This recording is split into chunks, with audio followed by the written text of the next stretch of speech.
I'm Greg Taylor. I'm Head of Banking and Finance at MHA. Hi, I'm Kirsty Ford, Commercial Broking Director in the Banking and Finance team here at MHA. Today, we're going to look at the main measures announced that affected business in the autumn statement, but focusing mostly on full capital expensing being made permanent.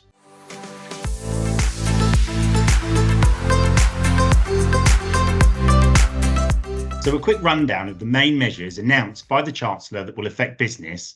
These include plans to freeze small business rates this year, adding that he will extend the 75% discount on business rates up to 110,000 for those operating in the retail, hospitality and leisure sector for another year too.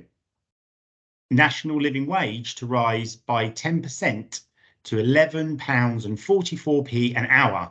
Great news and absolutely justified for those individuals, but an extra burden on smaller businesses who I think may struggle to find the extra cash in the high interest rate environments that we currently live in. And of course, full capital expensing being made permanent. The scheme was due to expire in 2026 and the government believe it's worth over 9 billion. So Kirsty, can you give us a brief rundown of what full capital expensing is for those who don't know or aren't sure? Absolutely. So full capital expensing is a tax relief scheme allowing companies to deduct 100% of the cost of equipment they purchase from their profit, given a tax saving of 25p of every pound they spend. Perfect. So in terms of it being made permanent then, what do you think of the scheme and the fact that it has now been made permanent? There was some concern that the temporary nature of full expensing had limited benefits for businesses who had not yet committed to making the capital investments. So by the time they were ready to make the investment, the scheme would have been withdrawn. Now, making the scheme permanent creates stability and certainty, which will hopefully encourage increased UK capital investment. Absolutely right, because obviously some businesses have longer investment cycles than others.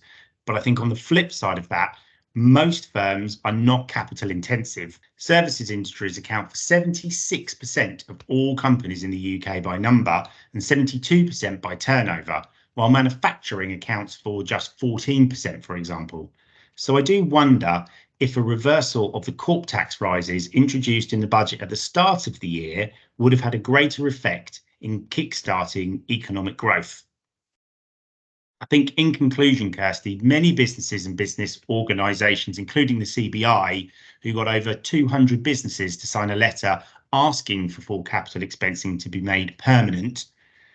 So there appears to be a real desire within the business community for this scheme and a real hope that they will use it. Yeah, I think we're going to see whether it works probably over a 5-year cycle.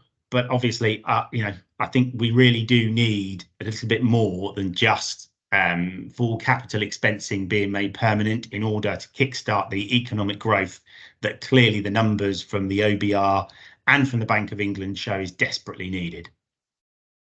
Thank you for watching. For more insights, please check out the MHA website or the MHA Autumn Statement Hub, where there's a brilliant article by Kirsty on what exactly full capital expensing is and whether you and your business could be eligible.